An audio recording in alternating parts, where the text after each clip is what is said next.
Here is something strange and deeply terrifying to think about as you get ready to sleep tonight. For hundreds of years, thousands of men, women, and children built their homes, raised their families, fell in love, and made fortunes right at the foot of a tall, lush mountain called Vesuvius, without a single person knowing it was a volcano. In fact, to the ancient Romans living in the 1st century, the very word volcano did not even exist in their language. If you had walked up to a merchant or a soldier in the streets of Pompeii 2,000 years ago and asked them if they were afraid of the mountain rising above their town, they would have looked at you with complete confusion. To them, Mount Vesuvius was not a threat at all. It was a gentle, green giant. Its slopes were covered in thick oak forests, wild grapevines, and deep pastures where sheep grazed under the warm Italian sun. The soil on the mountain was so rich that crops grew there twice as fast as anywhere else in Italy, producing sweet figs, dark olives, and grapes that made the most expensive wine in the Roman Empire. The people who lived near Vesuvius believed the mountain was a special blessing from the gods. They built luxury villas around its base, paved smooth stone roads, built grand outdoor theaters, and decorated their courtyard gardens with marble statues. They saw the mountain as a symbol of peace, wealth, and permanent safety. And yet, the very thing that made their soil so rich was the accumulated ash of ancient, forgotten eruptions. The mountain was not a peaceful neighbor protecting them. It was a sleeping monster, waiting with absolute, terrifying patience to wipe their entire world off the face of the earth. If you enjoy these slow, peaceful journeys back into the lost pages of human history, please take a soft moment right now to like this video and subscribe to the channel. But only do so if you genuinely enjoy spending your late nights here with us. It helps our small community more than you know. And if you have a quick second, write down your current location and your local time in the comments section below. It is a simple action, but it creates something magical. It allows other sleepless listeners from around the world to look down and see that they are not alone in the quiet hours of the night. Now, take a slow, deep breath in. Adjust your pillow so your head and neck feel completely supported. Let your shoulders drop, unclench your jaw, loosen your hands, and let all the stress and heavy thoughts of your day gently melt away into the darkness around you. Tonight, you have nowhere else to be, and nothing else you need to do. We are stepping back 2,000 years in time, back to the sunny, colorful, and doomed world of ancient Rome, into the final days of Pompeii, the lost city frozen forever in time. To really understand what happened to Pompeii, you must first clear away the mental image of a ruin. Do not think of broken stone walls, faded paintings, or empty roads. Instead, picture a city vibrating with life, color, money, and energy. Pompeii sat in a coastal paradise the Romans called Campania Felix, happy Campania, a land of warm sea breezes, clear blue waters, and endless natural wealth. To understand why so many people refused to leave Pompeii even when the ground began to shake, you have to realize that to the ancient Romans, this coastline was the absolute peak of human luxury. The region was called Campania Felix, which translates to happy Campania or blessed Campania.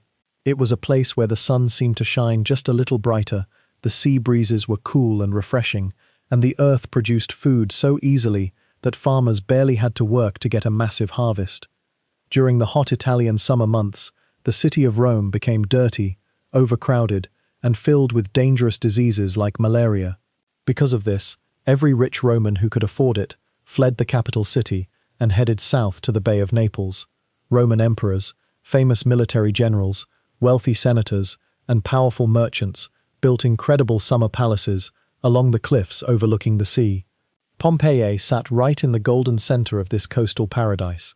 It was a bustling port city of roughly 15 to 20,000 people, built on a raised stone ridge formed by ancient lava flows from millions of years earlier.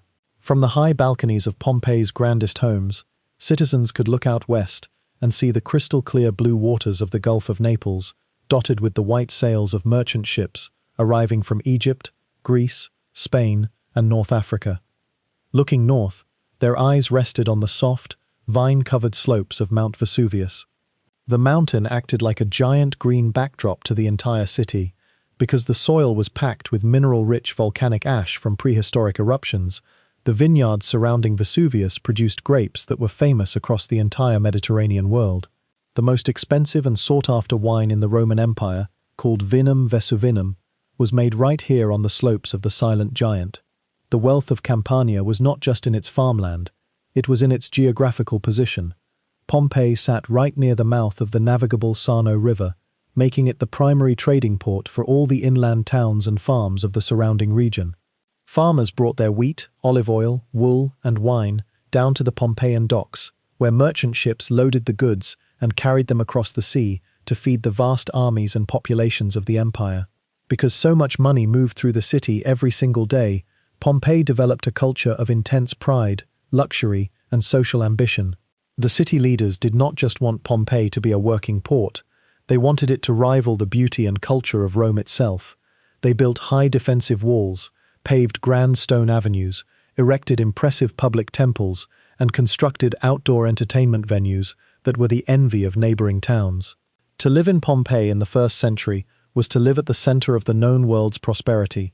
The citizens felt protected by the Roman navy, enriched by Mediterranean trade, and blessed by nature itself. They looked at their sparkling sea, drank their sweet mountain wine, and believed that their sunny paradise would last forever. If you were to step onto the streets of Pompeii 2,000 years ago, the very first thing you would notice under your feet was how incredibly modern and well-planned the city felt. The main avenues were paved with large, flat blocks of dark volcanic basalt stone, fitted together so tightly that they formed a smooth, solid road. Over decades of constant daily use, these dark stones were worn completely smooth by millions of walking sandals and the heavy wooden wheels of trade wagons moving through the city gates. If you walk through the ruins of Pompeii today, you can still see deep, straight ruts cut directly into the hard basalt roads. Those grooves were not carved by stone tools, they were worn away over generations by the iron rims of supply carts, bringing heavy barrels of wine, fresh vegetables, olive oil, and stone building supplies into the market squares every single morning.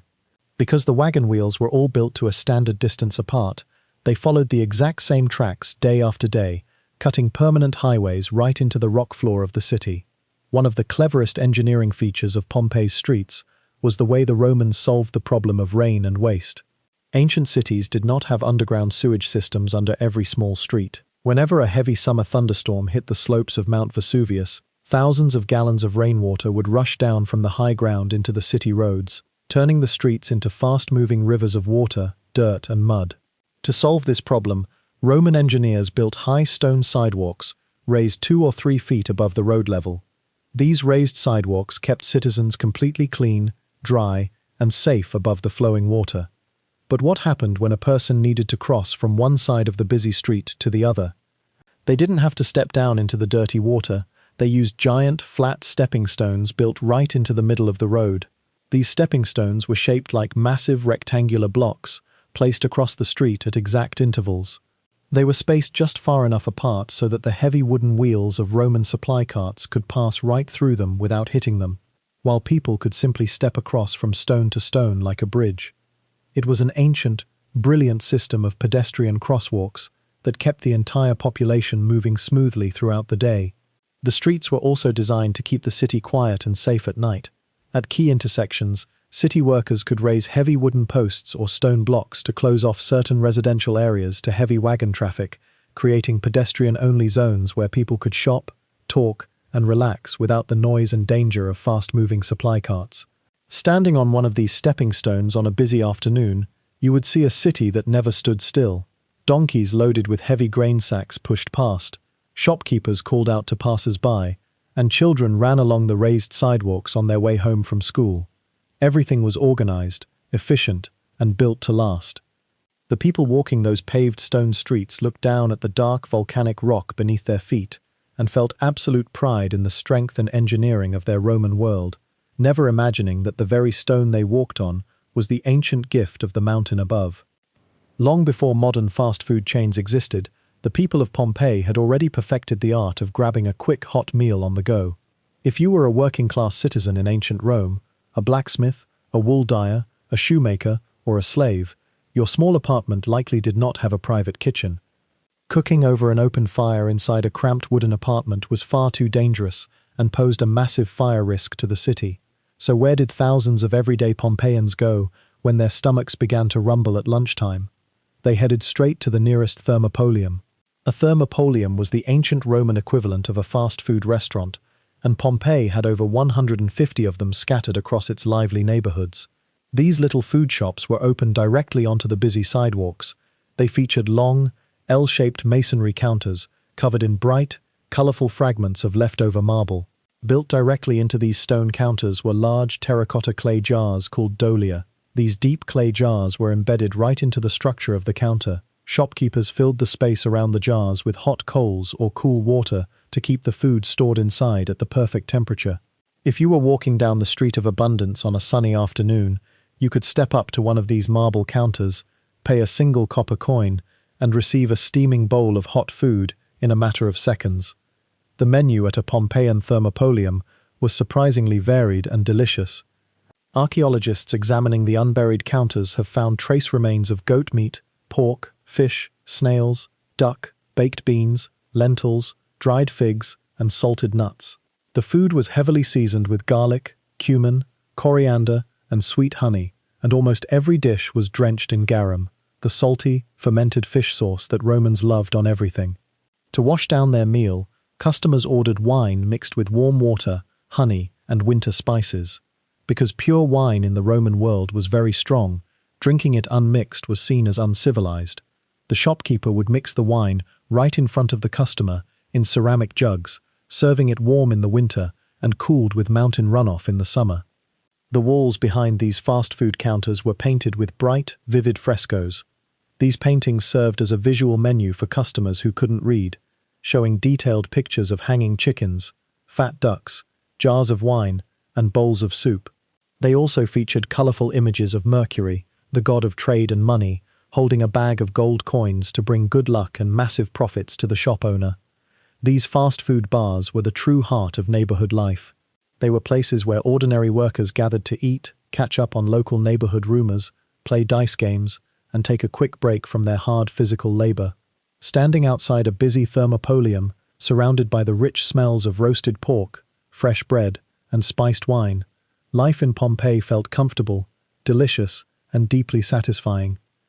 If you want to understand what made the businessmen of Pompeii extremely wealthy long before Mount Vesuvius entered the picture, you have to look at a strange, pungent liquid that every single person in the Roman Empire was completely obsessed with.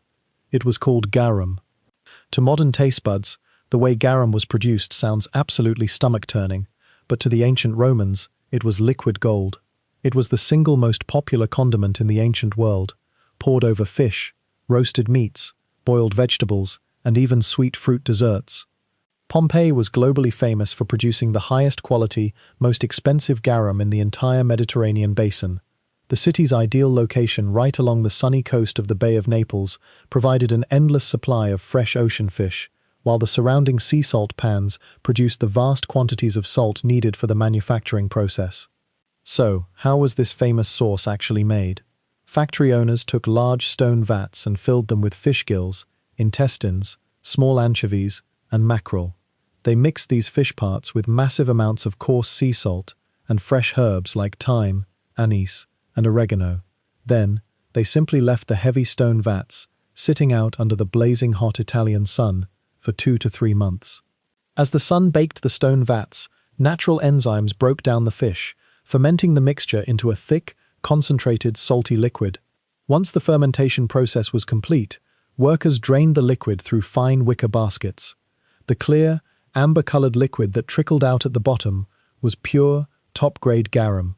The leftover solid fish paste was sold cheaply to poor laborers and slaves as a nutritious food spread.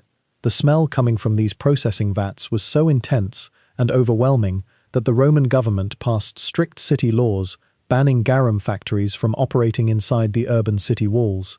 The major factories were located just outside the gates along the coast, where the sea breeze could blow the powerful odor away from the residential neighborhoods. Once the garum was filtered, it was poured into long, narrow terracotta clay jars called amphorae. These clay jars were stamped with the manufacturer's name, sealed tight with clay lids, and loaded onto wooden merchant ships waiting at the Pompeian docks. One of the most famous garum tycoons in history was a Pompeian businessman named Aulus Umbricius Scaurus. He controlled nearly 30% of the entire regional fish sauce market. Scaurus was so ridiculously proud of his fish sauce empire that he decorated the floor of his luxury city mansion with black and white mosaics showing detailed pictures of his own garum jars, complete with advertising slogans like, "The finest garum from the workshop of Scaurus." From the tables of the Roman emperor in his palace on the Palatine Hill to military camps along the cold northern border in Britain, Pompeian garum was shipped everywhere. It brought millions of silver coins flowing right back into the hands of Pompeii's ambitious business owners, proving that in this bustling port city, even fish guts could be turned into pure gold. While fish sauce was bringing silver coins into the harbor, another major industry inside Pompeii was making factory owners rich through a process that sounds equally shocking to us today. It was the commercial laundry and textile industry, run inside specialized workshops called fulleries. The people of Pompeii wore white woolen tunics and heavy toga garments every single day, but wool accumulates oil, sweat and dirt very quickly under the warm Italian sun. Because the Romans did not have chemical detergents or bars of soap like we use today, they relied on a raw, natural substance that was rich in ammonia to strip grease out of fabric, human urine. Across the city of Pompeii, large clay pots were placed on street corners and outside public buildings. Male passers-by were encouraged to use these pots whenever they needed to relieve themselves. At the end of every day, workers from the city's laundries walked through the neighborhoods, collected these heavy clay jars, and carried them back to the factory workshops. The largest and most famous laundry in the city was the Fullery of Stephanus, located directly on the busy street of Abundance. Stephanus was an ambitious businessman who bought a luxury two-story townhouse and completely converted its central courtyard into a high-volume commercial garment factory. Inside the Fullery of Stephanus, workers and enslaved young men stood barefoot inside deep stone washing tubs filled with a mixture of water, clay, and aged urine. For hours on end under the hot sun, these workers jumped up and down, stomping forcefully on heavy woolen cloth to break down oil and scrub out deep dirt. The work was exhausting, hot, and physically brutal. Once the stomping was done, the garments were moved to large stone rinsing basins connected to the city water supply, where clean running water washed away the urine and dirt. Afterward, the clean clothes were hung on wooden frames set up on the flat roof of the building to dry in the warm sea breeze. White garments were then placed over wicker frames above sulfur fires to bleach the wool to a blinding, brilliant white, before being pressed completely flat in a giant wooden screw press. Stephanus made a massive fortune cleaning the tunics of politicians, wealthy merchants, and military officers across Campania. When archaeologists excavated his building centuries later, they found the exact stone tubs where workers stood stomping wool 2,000 years ago. Right near the front door, they also discovered a heavy iron lockbox containing a massive pile of silver and bronze coins, the exact cash collected on the very last day the laundry operated before Mount Vesuvius froze the city in time. Every single morning, long before the sun rose over the silent peak of Mount Vesuvius, the dark streets of Pompeii were filled with an incredible, warm scent, the smell of fresh wheat bread baking in massive brick ovens.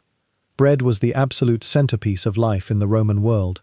Whether you were a wealthy politician living in a grand mansion or a poor slave working in the fields, bread made up over 70% of your daily food intake. Because baking required specialized, heavy equipment and massive heat, average citizens did not bake bread at home. Instead, they relied completely on commercial neighborhood bakeries called pistrina. Pompeii had over 30 large commercial bakeries operating continuously across its neighborhoods. One of the most famous and fully preserved was the bakery of Modestus. Stepping inside a Pompeian bakery felt like entering a heavy industrial factory. In the central courtyard stood massive, hourglass-shaped millstones carved from dark, rough volcanic rock. These stone mills were so heavy that human workers could not turn them by hand. Instead, blindfolded donkeys or mules were harnessed to wooden beams attached to the stone mills, walking in endless circles all day long to grind raw wheat into fine, powdery flour. Once the flour was ground, workers mixed it with water and natural yeast inside large stone troughs. They kneaded the heavy dough, divided it into uniform portions, and shaped it into round, wheel-like loaves. Before placing the dough into the oven, the baker performed a clever, practical trick. He took a piece of thin linen string and tied a light groove around the middle of the loaf. This simple groove allowed buyers at home to easily snap the warm bread into 8 neat, equal slices without needing a knife. The baker then took a carved wooden stamp and pressed his personal seal directly into the top of the dough. This mark proved which bakery made the loaf, guaranteed its weight, and prevented fraud in the local market. The loaves were then slid onto long wooden paddles and placed inside massive, dome-shaped brick ovens heated by wood fires. When Mount Vesuvius erupted years later, it captured the bakery of Modestus right in the middle of its daily morning routine. Inside the sealed brick oven, archaeologists made a stunning discovery that shocked the scientific world. 81 complete loaves of bread, burned black by the volcanic heat, but perfectly preserved in their original round shapes, complete with the string groove and the baker's mark pressed clearly on top. Those 81 carbonized loaves had been placed into the hot oven by a baker 2,000 years ago. He had closed the iron door, intending to pull them out 20 minutes later to sell to hungry citizens waiting outside. But before he could open that oven door, the world outside came to an abrupt end. The bread remained safely locked inside its stone brick chamber for 1,700 years, a silent, haunting, edible ghost of a morning routine that was interrupted forever. In the ancient Roman world, social class usually determined everything about your life, from the day you were born to the day you died. If you were born a slave, you were treated as property. But Pompeii was a very special kind of city. It was a booming, fast-moving trade hub where money talked louder than ancient family titles. It was a place where hard work, sharp business instincts, and a bit of luck could transform a person from the absolute bottom of society into one of the richest people in the city. The people driving this incredible economic energy were the freedmen, former slaves who had been granted their liberty by their owners or who had managed to save up enough money over years of hard work to buy their own freedom. Under Roman law, freedmen were barred from holding the highest political offices in town. They could not run for city magistrate or sit on the prestigious town council, but while the old nobility focused on political titles, the freedmen focused on something far more practical, making massive fortunes. Freedmen threw themselves into every lucrative business Pompeii had to offer. They ran the most successful bakeries, controlled the Garum fish sauce trade, managed shipping docks along the river, bought up real estate, and operated busy taverns. They were proud of their hard-earned wealth and were not shy about showing it off to their neighbors. In fact, inside the front entrance of one grand Pompeian townhouse, owned by a successful freedman, set directly into the black-and-white floor-tile mosaic so that every guest would see it the very second they stepped through the door, were 2 bold Latin words, Salve Lucrum. This translates directly to, welcome profit. To the ambitious freedmen of Pompeii, making money was not something to be quiet or embarrassed about. It was proof of personal intelligence, energy, resilience, and divine favor. They believed that building wealth was the ultimate way to win respect in a society that had once kept them in chains. These self-made business leaders spent their fortunes transforming the city.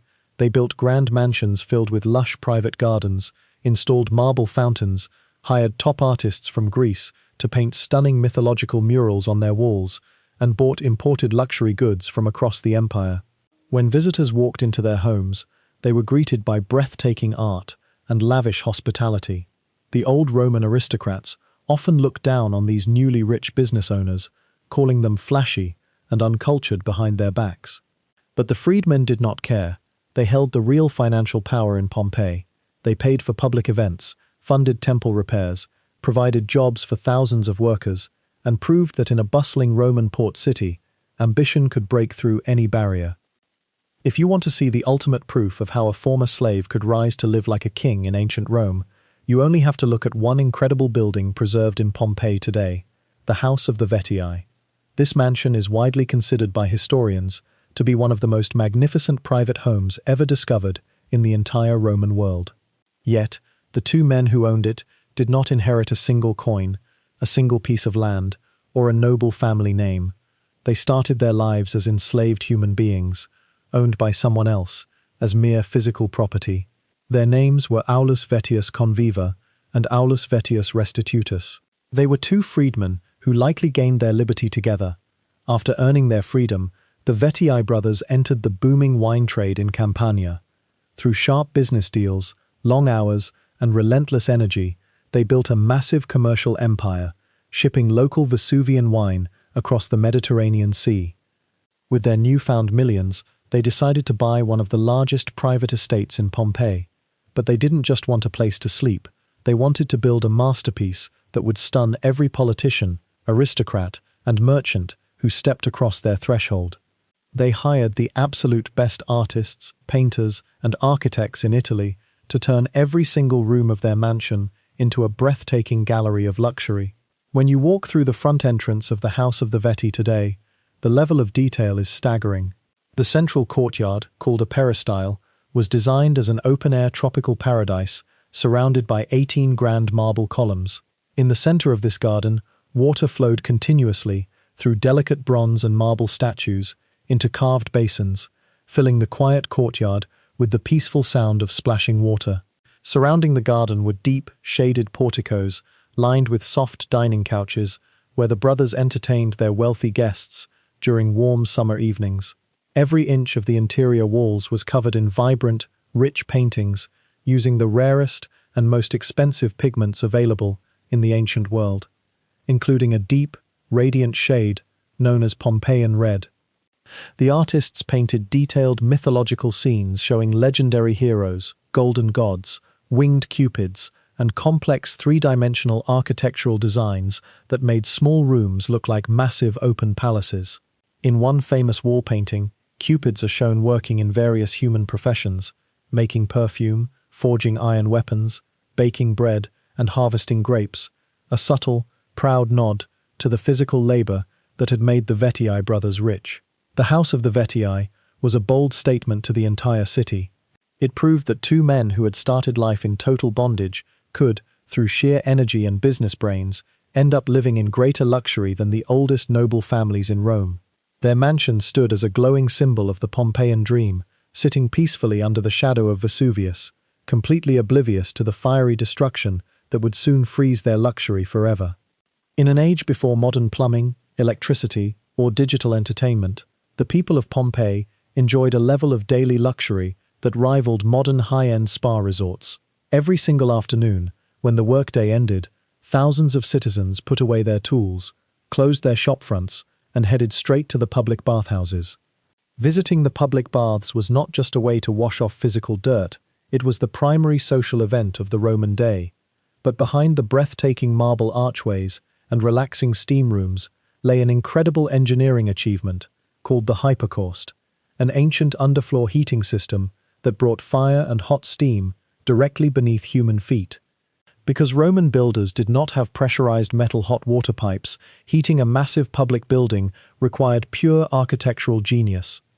To create the hypocaust, engineers raised the tiled floor of the bathhouse off the ground using dozens of small, evenly spaced brick pillars.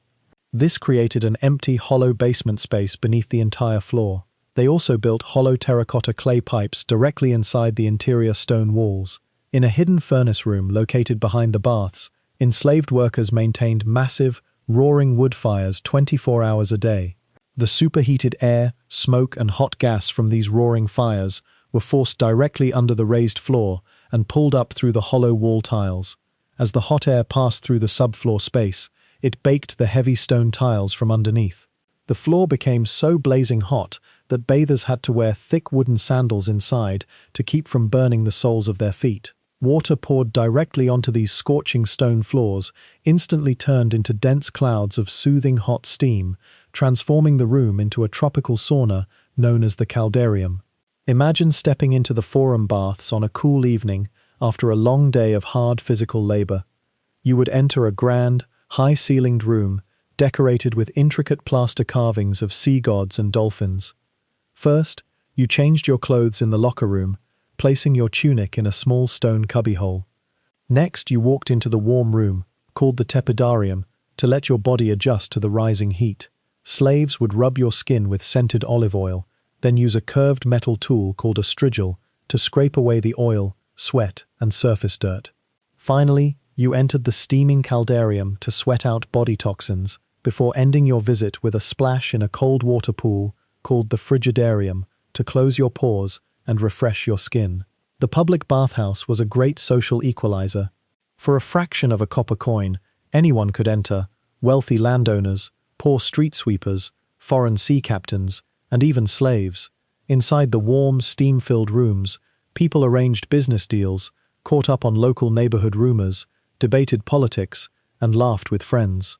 The citizens resting on those heated stone benches felt completely relaxed, comfortable, and proud of their advanced Roman civilization, completely unaware that the fire warming their feet under the tiles was nothing compared to the fiery furnace gathering strength miles beneath their city. If you want to know what the citizens of ancient Rome were really thinking when no politicians or priests were around to watch them, you don't read formal history books or speeches carved into marble, you read their walls. Today, we think of wall writing as modern vandalism, but in Pompeii, writing on plaster was the primary social network of the ancient world. Long before text messages, social media posts, or digital comment sections existed, the people of Pompeii used the smooth plaster exterior walls of public buildings and private homes to leave messages for each other every single day. When Mount Vesuvius buried the city in 79 AD, the soft layer of volcanic ash acted like a protective, airtight seal, preserving over 11,000 individual pieces of wall writing, known as graffiti. These scratched notes give us an amazingly clear, raw, and uncensored window into the daily minds, humor, and private lives of ordinary human beings who lived 2,000 years ago. The people of Pompeii wrote on walls using small iron nails, keys, pieces of charcoal, or sharp stone points, and they wrote about literally everything. They left messages for their friends, reviews of local businesses, love poems, athletic records, political insults, and simple notes to let others know they had been there. Because literacy rates in Pompeii were surprisingly high, citizens of all social levels engaged in this public conversation. Shop owners, tavern servers, gladiator fans, traveling sailors, and even young slaves left their mark on the white plaster. Walking down a quiet side street in Pompeii, you could read the entire emotional life of a neighborhood right off the plaster. Outside a local tavern, one person scratched a short note to a friend. "Health to you, Victoria, wherever you are, may you sneeze sweetly." Further down the street, near a bakery, a customer left a glowing 5-star review for the shop owner. "Gaius Julius Polybius makes the best bread in Campania." Inside the hallway of a public bathhouse, someone who had lost a piece of personal property scratched a desperate plea. "A coat was stolen from this room. If anyone returns it, they will receive 60 copper coins." The graffiti also reveals that the people living 2,000 years ago had the exact same sense of humor that we do today. They loved practical jokes, playful teasing, and making fun of local gossip. On a wall near the main market square, an unknown writer stepped up to a plaster wall that was completely covered in notes, held up a metal nail, and scratched a line of sarcastic poetry that sounds completely modern. "I am amazed, O wall, that you have not fallen into ruins under the weight of all the nonsense written upon you." These short wall messages break down 2,000 years of separation in a single second. They prove that the people who walked the stone streets of Pompeii were not cold, distant marble statues. They were funny, emotional, opinionated, and full of life, talking to each other across the plaster walls of a sunny city, completely unaware that their casual daily thoughts would be frozen in time for future centuries to read. Among the thousands of wall messages preserved beneath the ash of Pompeii, some of the most touching, funny, and deeply human pieces of graffiti are those that deal with romance, heartbreak, and bad customer service. These personal messages read like modern online comment threads, offering a captivating glimpse into the daily drama, passions, and minor annoyances of ancient citizens. Romance was everywhere on the walls of Pompeii. Young lovers used public walls to declare their feelings, write short love poems, or complain about being ignored by the person they liked. Outside a quiet private home, one young man scratched a passionate message using an iron nail. "If anyone does not believe in love, let them look at my girlfriend, and they will understand." In another spot near the city theater, a heartbroken lover wrote a dramatic line of poetry that sounds like a modern song lyric. "Love is a fire that burns in the heart, and I am burning for you every hour of the day." Even gladiators were the subject of adoring fan graffiti, with admirer notes scratched near their training barracks, such as, "Celadus the Thracian makes all the local girls sigh." But for every message of love, there was an equally passionate wall complaint about bad food, terrible service, or dishonest business owners. The people of Pompeii had no online review apps, so if an innkeeper served watered-down wine or provided a dirty bed, customers made sure the entire city knew about it by scratching a bad review right beside the front door. Outside a small hotel on the outskirts of town, an angry traveler scratched a scathing warning to future guests. "Owner of this inn, your cheap wine is mostly river water. You drink the good stuff yourself and sell us dirty dishwater." Another traveler who was unhappy with his accommodations left a blunt complaint on a bedroom plaster wall. "The bed here is hard as stone, the food was cold, and the landlord charged me twice as much as he promised." Business owners sometimes fought back by scratching responses directly underneath the complaints, accusing their former guests of being cheap or rude. On one tavern wall, a shopkeeper wrote, "If you want good service, pay your bill on time and don't break my ceramic cups." People also used the walls to keep score during casual games of chance. Outside local gambling halls, players scratched running tallies of money won or lost playing dice games, alongside warnings about sore losers. "Lucius won 30 copper coins tonight, and Marcus cried like a baby when he lost." These casual scratched words turned the ancient ruins into a living, breathing community.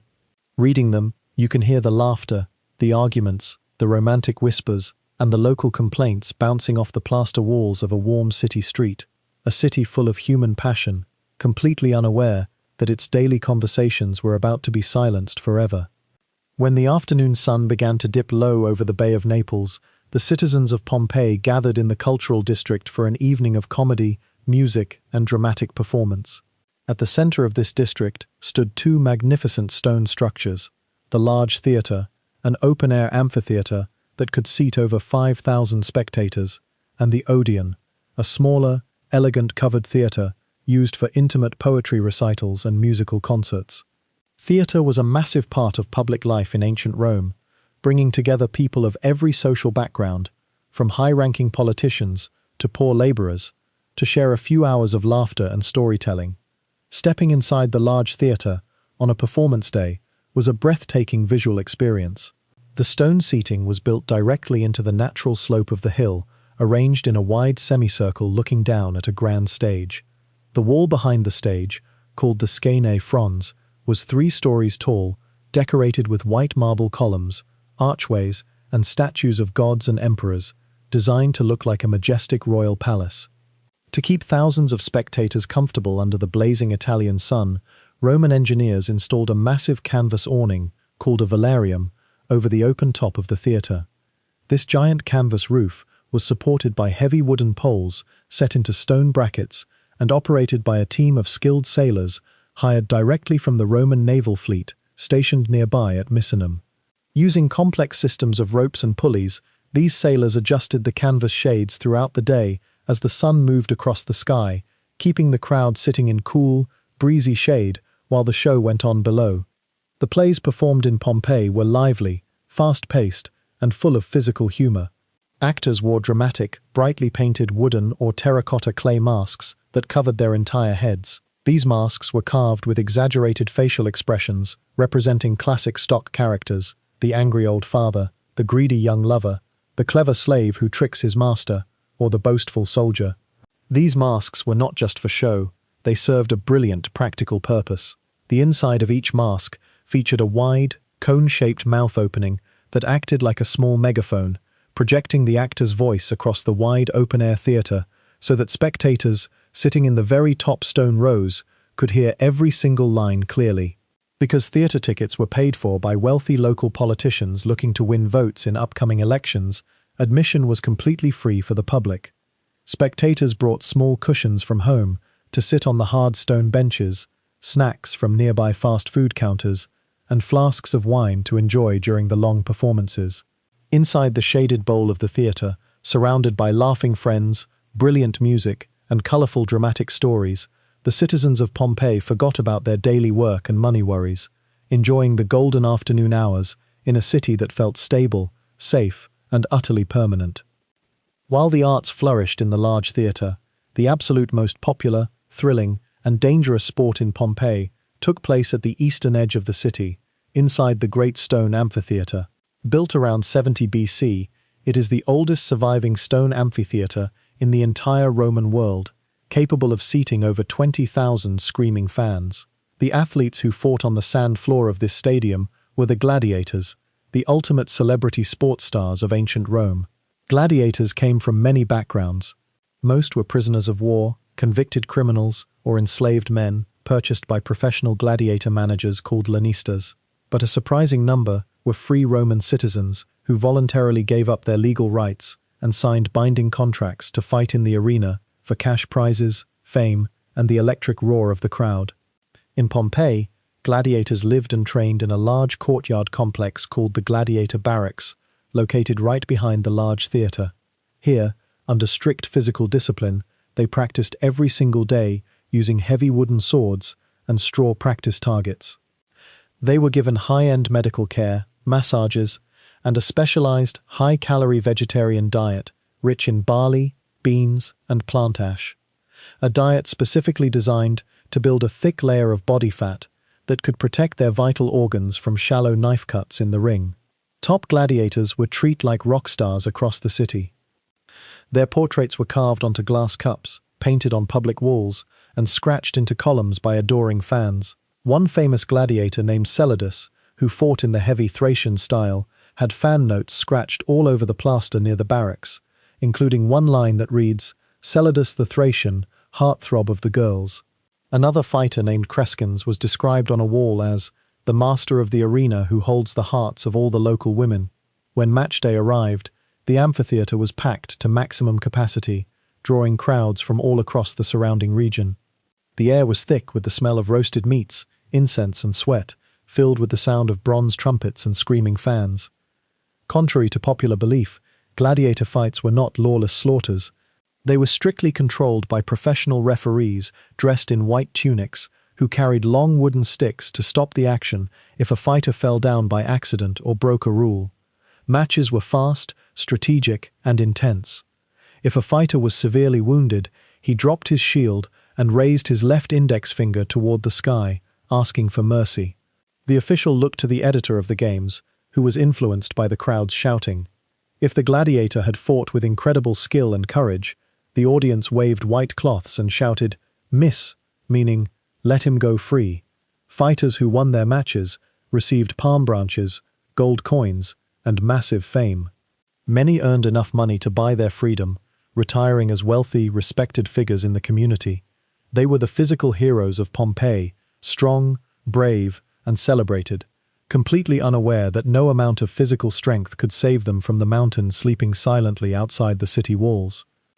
The passion for gladiator games in Pompeii was so intense, rowdy, and unpredictable that 20 years before Mount Vesuvius erupted, it led to one of the most violent sports riots in human history. The event was so brutal and shocking that the Roman historian Tacitus recorded the entire event in his official imperial histories, and a detailed fresco painting of the riot was found preserved on the wall of a Pompeian house. It happened in the year 59 AD, during a series of special gladiator games hosted in the Pompeii Amphitheater. The games drew thousands of local Pompeian fans, as well as a massive crowd of rival sports fans who had traveled from the neighboring town of Nuceria, located just a few miles down the road. There had been a long-standing, bitter regional rivalry between the people of Pompeii and Nuceria over local land borders, trade, and political prestige, and the tension inside the crowded stadium was at a boiling point. As the gladiator matches began on the sandy floor below, fans in the stone stands began hurling insults at each other across the seating rows. What started as simple shouting, taunting, and sarcastic songs quickly escalated into a full-blown physical fight. Spectators began throwing stones, wooden benches, and heavy ceramic wine jars across the aisles. Within minutes, weapons were drawn. People had brought iron daggers and short knives hidden beneath their tunics. The riot spilled out of the stadium stands and into the open streets and food stalls surrounding the amphitheater. The local Pompeian fans, having home field advantage and outnumbering the visitors, completely overwhelmed the sports fans from Nuceria. Dozens of people were stabbed, trampled, or beaten to death, and hundreds of Nucerian citizens were horribly wounded, carrying broken limbs and deep knife wounds back to their hometown. The news of this massive, bloody sports riot traveled all the way to Rome, reaching the ears of the young Emperor Nero. Nero was furious that a sports match in Campania had turned into a lawless street war. He immediately ordered the Roman Senate to conduct an official investigation into the incident. The Senate's punishment was swift and devastating for the city of Pompeii. The primary organizers of the games, including a wealthy politician named Lavinius Regulus, were stripped of their positions and exiled from Italy. Even worse for the citizens, Emperor Nero imposed a strict 10-year ban on all gladiator games and public gatherings inside the Pompeii Amphitheater. The stadium was ordered shut, its massive wooden entrance doors were chained closed, and the sports-obsessed citizens of Pompeii were left without their favorite form of entertainment for a decade. For 10 long years, the great stone stadium sat silent and empty at the edge of town, a quiet reminder of how fast passion could turn into total chaos, a foreshadowing of an even greater, unstoppable chaos that was quietly waiting in the earth beneath their feet. The 10-year ban on gladiator games hit the pride and economy of Pompeii like a heavy hammer. To the citizens, losing their stadium games was not just a minor inconvenience, it was a deep public humiliation. Sports fans were forced to travel to neighboring towns like Herculaneum or Puteoli to watch matches, while local shopkeepers, fast food bar owners, and hotel landlords lost massive sums of money that had previously flowed into the city during match weekends. During those quiet years, the citizens channeled their energy and intense local pride into other areas of public life.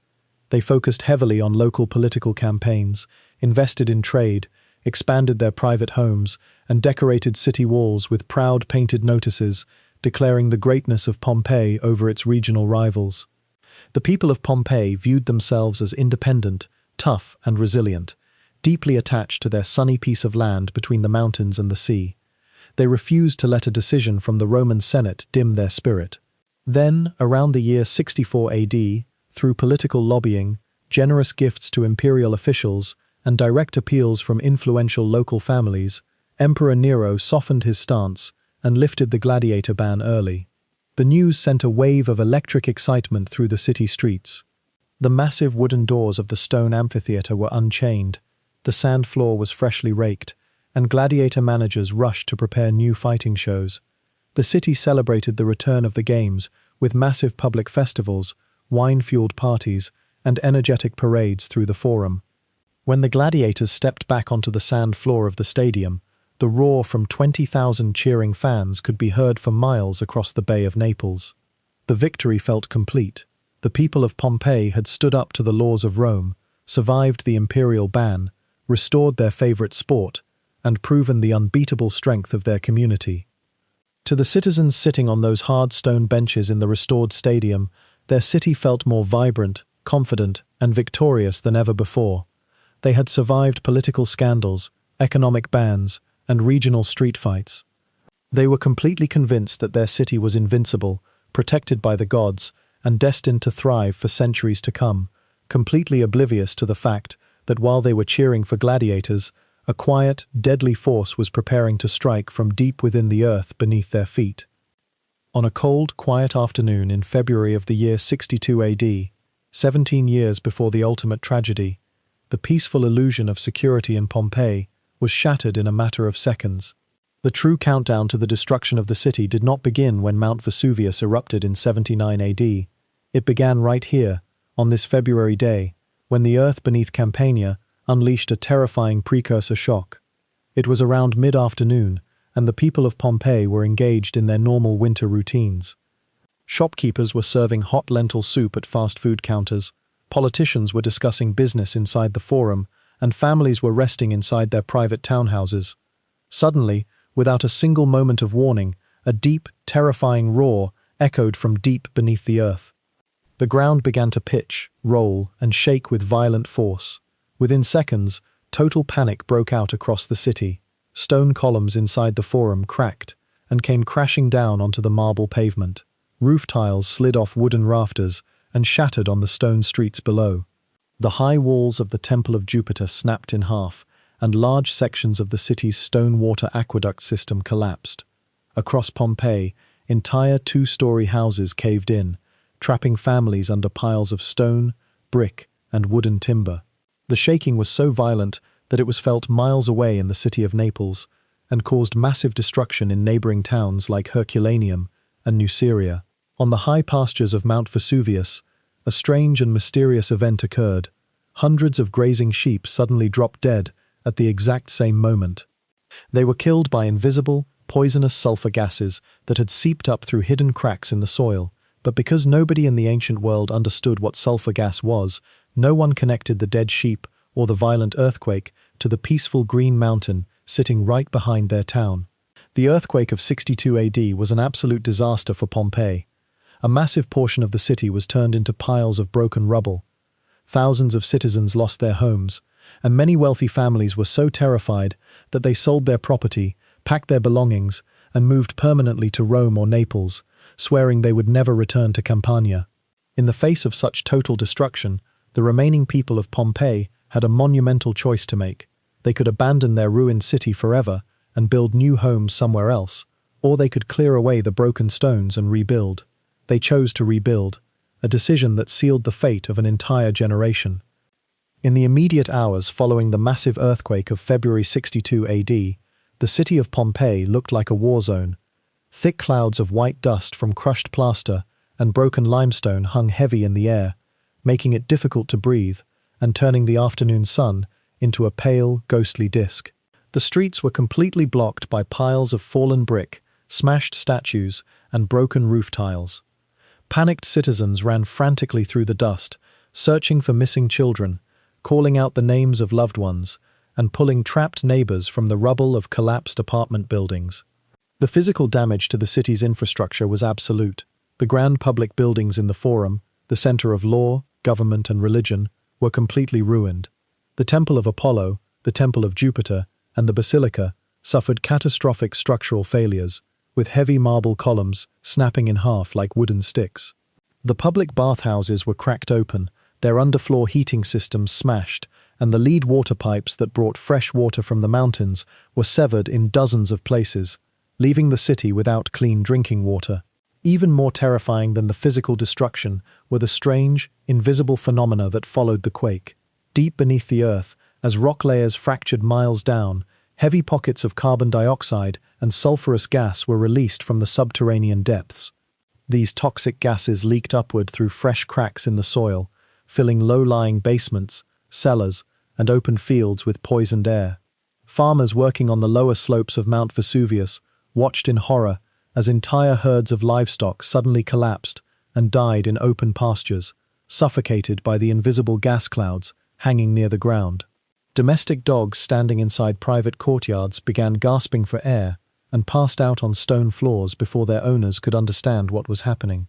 To the ancient Romans, who had no scientific concept of volcanic gases or tectonic activity, these events were deeply terrifying on a spiritual level. They believed that the earth was breaking open because the gods were expressing deep, unimaginable anger. Priests organized emergency rituals, lighting sacred fires on surviving stone altars, sacrificing animals, and praying to Neptune, the earth shaker, to stop the shaking. They believed that if they offered enough sacrifices and rebuilt the ruined temples, the earth would settle back down and return to peace. What no priest, politician, or citizen understood was that the earthquake was not an act of divine anger, it was the physical sound of Mount Vesuvius waking up. Deep below the surface, miles beneath the city streets, a massive underground chamber of liquid magma had finally built up enough immense pressure to crack the heavy rock crust above it. The mountain had taken its first deep breath in centuries, signaling the start of a final, 17-year countdown. News of the catastrophic earthquake that struck Pompeii in 62 AD traveled rapidly along the Roman road network, reaching the capital city of Rome within days. The news sent shockwaves of fear through the political and intellectual elite of the empire. One of the most famous men in Rome, the great Stoic philosopher, writer, and imperial advisor Seneca, was so deeply affected by the disaster that he dedicated an entire section of his famous scientific book, Natural Questions, to recording what had happened in Campania. Seneca's written account gives us an astonishing direct look at the sheer psychological panic that gripped the region. He wrote that Campania, A land previously celebrated for its absolute peace, luxury, and safety had been turned into a nightmare overnight. Seneca recorded that non-stop earth tremors continued for days after the initial quake, driving thousands of citizens completely out of their minds with fear. People were terrified to stay inside stone houses because of falling roofs, but they were equally terrified to stand outside in open fields where the earth was cracking open and releasing strange, sulfurous smells. In his writings, Seneca described wealthy citizens wandering aimlessly through the countryside, traumatized, weeping, and unable to speak. He noted that many people went completely insane from the continuous fear of aftershocks, while others abandoned their life savings, land, and businesses, fleeing as far away from Mount Vesuvius as possible. Seneca raised a deep, troubling philosophical question that terrified every Roman reader. If the ground itself, the solid earth that supports our homes, our cities, and our very feet, is no longer stable and safe, where on earth can a human being ever go to find true safety? Despite his brilliant mind, even Seneca completely missed the true physical cause of the disaster. Like all intellectuals of his time, he believed that earthquakes were caused by powerful underground winds, trapped inside deep caverns beneath the earth, rushing wildly through subterranean tunnels and pushing against the rock walls until the ground above shook. He had no idea that the shaking was caused by liquid magma forcing its way upward through the earth's crust. He did not connect the sulfurous air, the dying sheep, or the cracking ground to Mount Vesuvius. Seneca's writings show us that even at the absolute highest levels of Roman education and power, the true nature of Mount Vesuvius was a total mystery. The Romans saw the disaster of 62 AD as a rare, random natural tragedy that had passed, completely unaware that it was merely the opening act of an even greater, unstoppable disaster that was quietly waiting in their near future. In the aftermath of the terrifying 62 AD earthquake, as the dust settled and the initial psychological panic faded, the people of Pompeii proved to be astonishingly resilient. While some wealthy landowners fled permanently to Rome, the vast majority of citizens, shopkeepers, craftsmen, traders, and freedmen refused to abandon their beloved city. They looked at their ruined streets, cleared away the broken stones, and launched a massive, city-wide reconstruction project that transformed Pompeii into a giant, bustling construction zone for the next 17 years. This period, between 62 AD and 79 AD, became one of the greatest economic boom times in the entire history of the city. Local business leaders, ambitious freedmen, and rising politicians saw the destruction not as a tragic ending, but as a golden business opportunity. Instead of just repairing old, damaged buildings, they decided to make Pompeii bigger, grander, more modern, and far more luxurious than it had ever been before. If you walked through Pompeii during these 17 years, the city was filled with the loud, non-stop sounds of progress: stonemasons cutting fresh white limestone, carpenters sawing heavy oak roof beams, bricklayers raising strong new walls, and plasterers smoothing fresh white plaster over damaged brickwork. Construction workers, architects, and artists flooded into Pompeii from all over Italy and Greece to find high-paying jobs. Money flowed rapidly through the market squares, property values skyrocketed, and new businesses opened on almost every street corner. Private homeowners took advantage of the destruction to buy up ruined neighboring lots, expanding their townhouses into massive urban palaces. Houses like the House of the Cytherist were expanded to include private indoor gardens, grand marble swimming pools, and lavish dining rooms painted with the finest imported pigments. The city's commercial factories, the bakeries, garum fish sauce plants, and wool laundries were rebuilt with larger production capacity to meet rising Mediterranean demand. This incredible economic boom created a profound sense of pride, confidence, and optimism across Pompeii. The citizens looked at their shining new marble columns, their expanded mansions, and their booming trade markets, believing they had successfully conquered nature itself. They felt they had survived the worst disaster the earth could throw at them, repaired their city through their own hard work and wealth, and secured their prosperity for generations to come. They celebrated their success, drank fine Vesuvian wine, and looked forward to a bright future, completely unaware that their 17 years of incredible hard work and massive financial investment were merely preparing a grander, richer stage for Mount Vesuvius to destroy in a single day. The crown jewel of Pompeii's post-earthquake rebuilding project was a massive, ultra-modern public facility that showcased the absolute pinnacle of Roman luxury, technology, and wealth, the Central Baths. Before the earthquake of 62 AD, the city had been served by older, cramped bathhouses like the Forum Baths and the Stabian Baths, which had small windows, dark rooms, and limited space. But during the great 17-year reconstruction boom, the city leaders decided to build a state-of-the-art bathing complex that would span an entire city block in the very heart of town. The design of the Central Baths was revolutionary for its time. Roman architects took advantage of recent advancements in glass-making technology to install massive, floor-to-ceiling glass windows along the south-facing walls of the building. These giant glass panes allowed natural sunlight to stream into the warm swimming pools all day long, heating the water naturally while offering bathers breathtaking views of lush courtyard gardens outside. The interior walls were covered in smooth white marble tiles, the arched ceilings were decorated with elaborate plaster carvings, and the main exercise courtyard was surrounded by tall limestone columns where citizens could wrestle, run, and socialize in the open air. The underfloor hypercaust heating system inside the central baths was built on a scale never before seen in the region. Larger brick furnaces were constructed, capable of producing intense, continuous heat that flowed through hollow wall tiles to create steaming hot sauna rooms. The complex also featured advanced water filtration channels, luxury changing rooms with private lockable cubbies, and marble massage rooms where professional slaves rubbed bathers with scented olive oils imported from Spain and Greece. By the summer of the year 79 AD, construction on the central baths was nearly complete.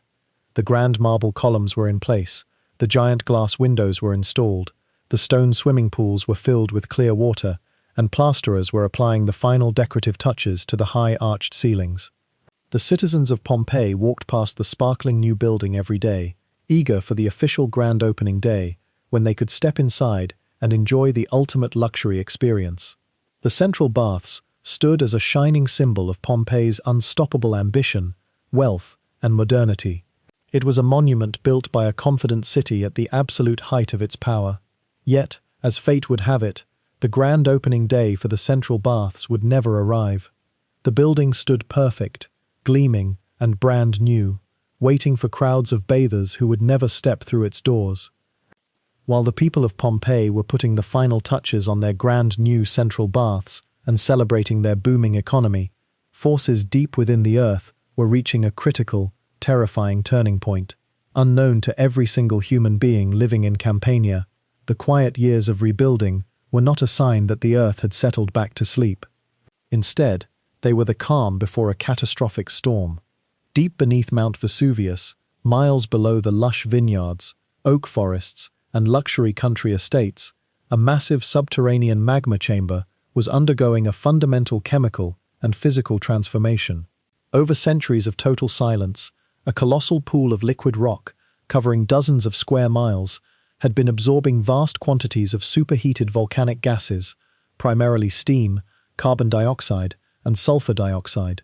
As the dense magma pool sat trapped beneath the Earth's crust, these gases dissolved directly into the liquid rock, building up intense, expanding internal pressure, much like gas dissolved inside a tightly sealed, shaken bottle of carbonated liquid.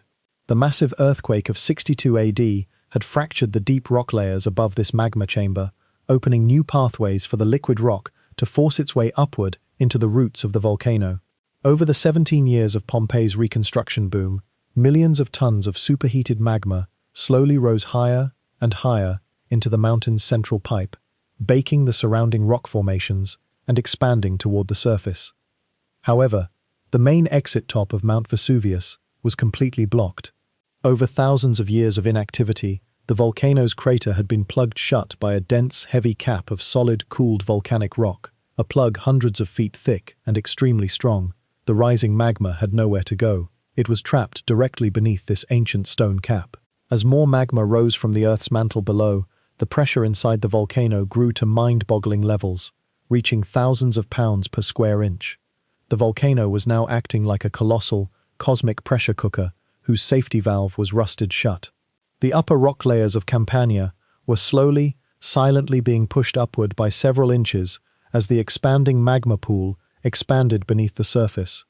Deep underground, microscopic fractures were turning into massive faults, and superheated steam was forcing its way through subterranean rock layers, heating the deep groundwater tables. The countdown was no longer measured in years or months, it was now measured in days, hours, and minutes, as the mountain prepared to tear itself apart from the inside out. In the final weeks leading up to August 79 AD, Mount Vesuvius began sending clear, desperate physical warnings to the people living at its base. But because the ancient Romans lacked any scientific knowledge about volcanic behavior, these clear warning signs were completely misunderstood, ignored, or blamed on temporary weather patterns and minor mechanical breakdowns in the city water system. The first physical sign of the impending disaster occurred deep underground within the regional water table. As the massive pool of liquid magma forced its way higher into the Earth's crust beneath Vesuvius, the extreme heat radiating from the liquid rock began to bake the surrounding underground rock layers. This intense underground heat caused subterranean water reserves to rapidly vaporize into steam or recede deep into lower rock fractures. Across Pompeii, Herculaneum, and the surrounding countryside, deep water wells that had provided cold, crystal-clear water to homes, farms, and public street fountains for centuries suddenly went completely dry overnight. Housewives dropping bucket ropes down their stone wells were shocked to hear the buckets land on dry, dusty rock floor instead of splashing into cold water. At the exact same time, the natural mountain springs that fed the city's stone aqueducts underwent a disturbing change. Water flowing out of public street fountains suddenly dropped to a faint trickle, and the water that did come out was dark, warm, and tasted bitter and metallic. It was heavily contaminated with dissolved sulfur dioxide and carbon gas leaking up through microscopic cracks in the rock. Citizens who drank from these fountains reported a sharp, rotten egg odor in the water, and local horses refused to drink from stone water troughs along the main roads. In the high vineyards on the slopes of Vesuvius, farmers noticed that small mountain streams had dried up entirely, leaving behind dry creek beds coated in a thin layer of strange, white, crusty salt. Furthermore, the soil in the vineyards was becoming unnaturally hot to the touch. Grapes hanging on the vines were ripening weeks faster than normal, baking in the heat radiating directly up from the roots of the mountain. To the people of Pompeii, these water problems were seen as a minor nuisance rather than a terrifying warning of complete destruction. City building inspectors assumed the dry wells were caused by a dry summer heat wave, and plumbers were dispatched to repair broken clay aqueduct pipes.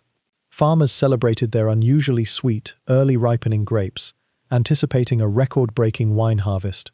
They looked up at the quiet, green mountain peak standing peaceful against the blue summer sky, completely unaware that the drying water and bitter springs were the final tears of a mountain that was about to explode. While the human residents of Pompeii misread the drying water wells and hot soil as minor weather nuisances, the animal population surrounding Mount Vesuvius reacted with total, instinctual panic. Animals possess heightened physical senses that make them incredibly sensitive to low-frequency underground sound vibrations, rising soil temperatures, and subtle electrical changes in the atmosphere that humans cannot detect without modern scientific instruments. In the days leading up to August 24th, the natural world around the mountain went completely wild with fear. Deep underground, where the rising magma was fracturing rock layers and heating the earth, burrowing creatures were the very first to feel the deadly change. Thousands of snakes, field mice, lizards, and burrowing insects abandoned their subterranean nests on the slopes of Vesuvius in massive numbers. Farmers working in the high vineyards reported seeing surreal, terrifying sights. Hundreds of snakes and lizards crawling out of forest thickets in broad daylight, slithering side by side across country farm roads toward the sea, completely ignoring their natural instincts to hunt or hide from humans. In the thick oak forests near the summit of the mountain, wild birds stopped singing and nesting. Flocks of pigeons, wild doves, and mountain eagles took off from the tree canopy in massive groups, flying across the Bay of Naples toward safer ground, leaving the woods in a heavy, unnatural silence. Domestic animals living inside the city of Pompeii showed signs of extreme distress. Herds of goats and cattle grazing in fields near the city walls grew extremely nervous, refusing to eat fresh grass, huddling together in tight circles, and constantly stamping their hooves against the warm stone ground. The guard dogs that watched over the private townhouses of Pompeii became wild and restless. They barked endlessly at the empty night air, paced back and forth across tiled courtyards, and whined frantically at stone floorboards, as if they could feel the strange, unnatural heat and vibration radiating up from the depths of the earth. To the human citizens watching these bizarre animal behaviors, the sight was mysterious and odd, but not alarming. The Romans were deeply superstitious, but they interpreted the mass flight of animals as a strange weather phenomenon or a minor religious sign from nature spirits. No one understood that the animals were fleeing for their lives from an invisible, approaching firestorm. The people of Pompeii smiled at their nervous guard dogs, shooed away the fleeing mice in their bakeries, and went about their daily business, completely isolated from the ancient survival instincts that were screaming at every creature around them to run. As the physical warning signs multiplied across Campania, the drying wells, the bitter spring water, the nervous animals, and the subtle, continuous earth tremors, the citizens of Pompeii turned to the only system they possessed to make sense of a terrifying world: their religion. To the ancient Romans, nature was not a neutral physical process governed by laws of science. Every river, mountain, earth tremor, and weather event was directly controlled by specific gods and spirits who interacted constantly with human beings. When the ground beneath Pompeii began to rumble with increasing frequency in mid-August of 79 AD, citizens did not seek answers from engineers or doctors. Instead, they assumed that key gods in the Roman pantheon were deeply offended about something. The two primary deities associated with subterranean noise and earth movement were Neptune, the ruler of the oceans and the official earthshaker, and Vulcan, the ancient god of fire, metalworking, and subterranean hearths. The citizens believed that the rumbling ground and hot well water were signs that these powerful gods were demanding public attention and religious respect. To appease the divine spirits, the city government and religious authorities organized solemn public processions through the stone avenues. High priests dressed in clean white wool robes led crowds of citizens to the city's grandest temples in the Forum: the Temple of Apollo, the Temple of Jupiter, and the local shrine of the genius of Pompeii. At the base of stone temple altars, priests conducted formal animal sacrifices. White bulls, pigs, and sheep were dedicated to the gods, their blood poured onto stone altars, while sacred incense burned in bronze incense burners to carry human prayers up to the heavens. Everyday citizens conducted private religious rituals inside their own homes. In the central courtyard of every Pompeian townhouse sat a small private shrine called a lararium. Families gathered around these stone shrines every morning and evening, leaving offerings of fresh flowers, sweet figs, salted wheat, olive oil, and wine for their protective household spirits, known as the lares and penates. They lit small terracotta oil lamps, knelt on tiled floors, and prayed fervently for the safety of their homes, the protection of their children, and the return of stable ground. Having performed these ancient religious rituals with complete precision, the people of Pompeii felt a deep sense of psychological comfort, safety, and relief. They were completely convinced that their sacrifices had been accepted, that the gods had been pacified, and that their divine protectors would keep their city safe from harm. They blew out their incense burners, cleaned their sacred stone altars, and returned to their daily business with complete confidence, completely unaware that the fire warming the earth was not a divine message, but an unstoppable physical force that no sacrifice on earth could ever satisfy. By a dark, incredible coincidence of history, the final 24 hours of Pompeii's existence coincided exactly with one of the most important religious holidays on the Roman calendar, the annual festival of Vulcanalia.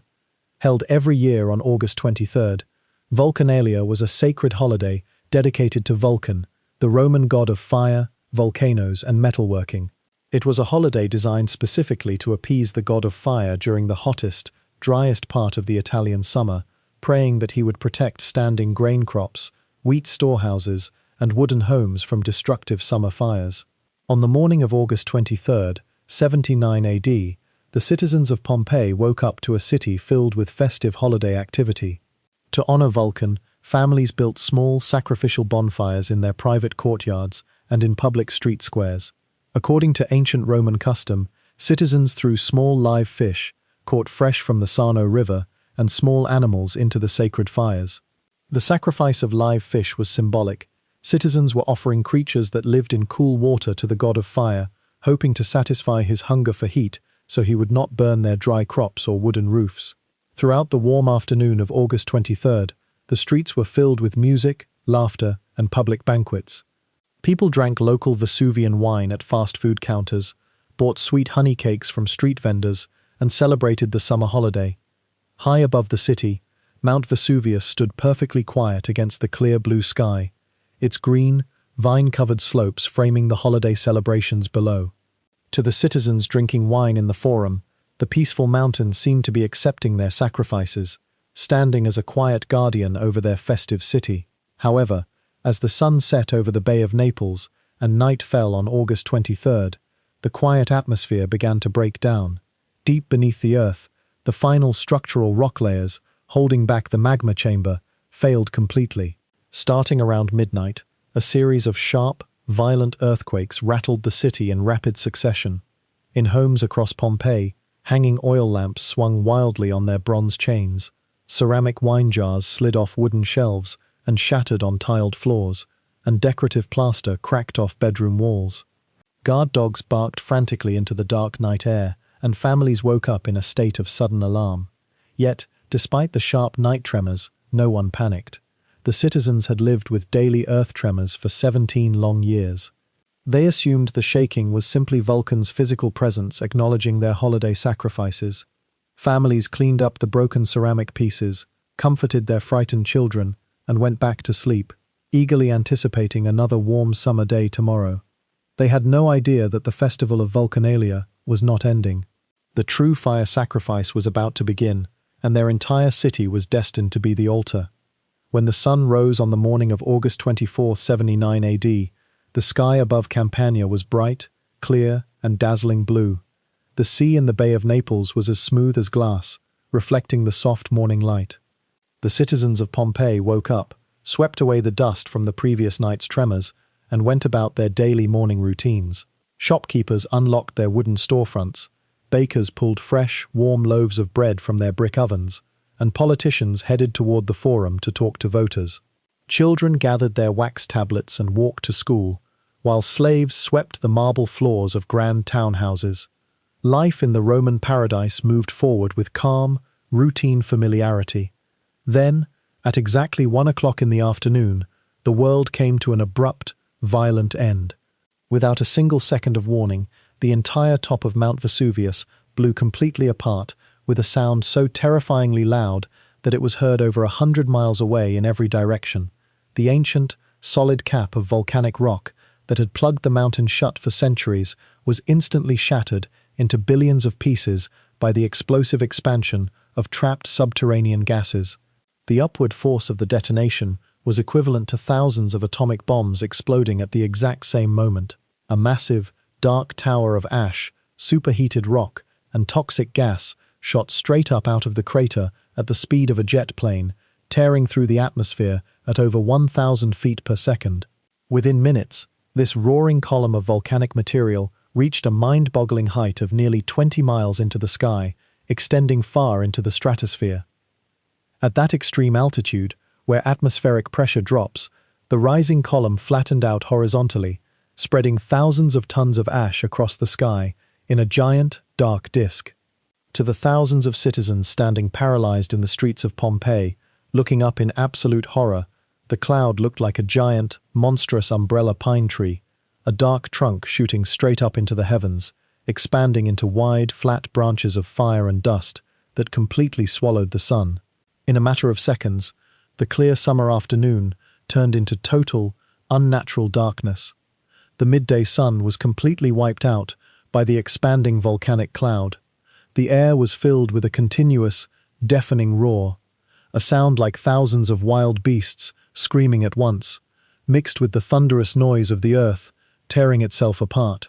The citizens of Pompeii stood frozen in the stone streets, dropping their tools, their food, and their coins, staring up at a sky that had opened up to consume their entire world. The physical mechanics of the giant eruption column rising above Mount Vesuvius at 1 o'clock in the afternoon, were unlike anything ever witnessed in human history up to that day.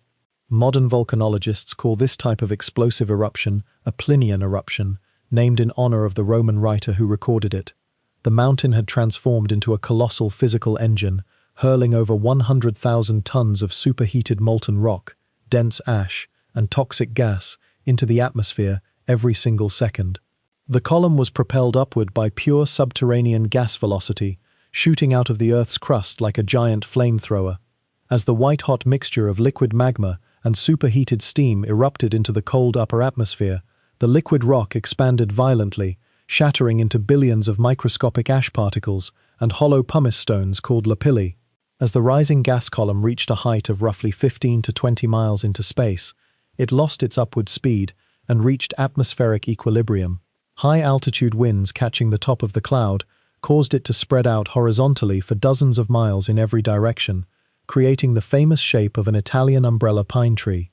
From 30 miles away, the eruption column was a breathtaking and terrifying sight. The central trunk of the cloud was blindingly white in some sections, glowing red in others, and covered with dark, dirty black patches where dense boulders and heavy earth were suspended in the superheated air. As the billions of volcanic ash particles and rock fragments rubbed together inside the cloud at jet speeds, they generated immense static electricity. Massive, jagged bolts of purple, blue, and white volcanic lightning flashed continuously inside the dark cloud, illuminating the roaring sky with eerie, supernatural light. The sheer mass of material suspended in the air above Campania was staggering. Millions of tons of solid rock were floating miles above the heads of thousands of terrified families. The prevailing upper-altitude winds on August 24 were blowing steadily from the northwest toward the southeast, an atmospheric path that carried the heart of the deadly ash cloud directly over the city of Pompeii. While neighboring towns like Herculaneum were sitting under clear skies just 4 miles to the west, Pompeii was positioned directly beneath the falling center of the monster. The giant umbrella pine tree in the sky was not just a terrifying natural sight, it was a floating mountain of solid rock, waiting for gravity to pull it down upon the city below. While the citizens of Pompeii were standing paralyzed under the dark shadow of the ash column, an 18-year-old Roman student was sitting inside a luxury villa across the Bay of Naples, watching the entire disaster unfold from a safe distance of 18 miles away. His name was Pliny the Younger. He was staying in the naval port town of Misenum alongside his mother and his famous uncle, Pliny the Elder, the commander of the Roman naval fleet. Years after the disaster, the famous Roman historian Tacitus wrote a letter to young Pliny, asking him to record everything he had witnessed on that terrible day. Pliny the Younger's written response survived 2,000 years, providing humanity with the single most accurate, detailed, and vivid eyewitness account of a volcanic eruption ever written in ancient history. Young Pliny recorded that on the morning of August 24th, his uncle had spent the morning working on his scientific books, taking a cold bath, and eating a relaxed lunch. But around 1 o'clock in the afternoon, Pliny's mother noticed an extraordinary, terrifying cloud rising above the mountains across the water. She immediately called her brother and son to come look.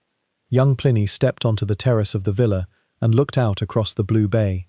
He wrote that a cloud of unusual size and appearance was shooting up into the sky. From 18 miles away, they could not tell right away which mountain it was coming from, though they soon realized it was Mount Vesuvius. Young Pliny described the cloud with brilliant scientific accuracy. I can best describe its shape by comparing it to an umbrella pine tree. It shot up to a great height in the form of a tall trunk and then spread out at the top into several branches. It looked white in some places, but dark, dirty, and spotted in others, according to the amount of earth and ash it carried up." End quote. To young Pliny and his mother, the sight was a terrifying natural wonder.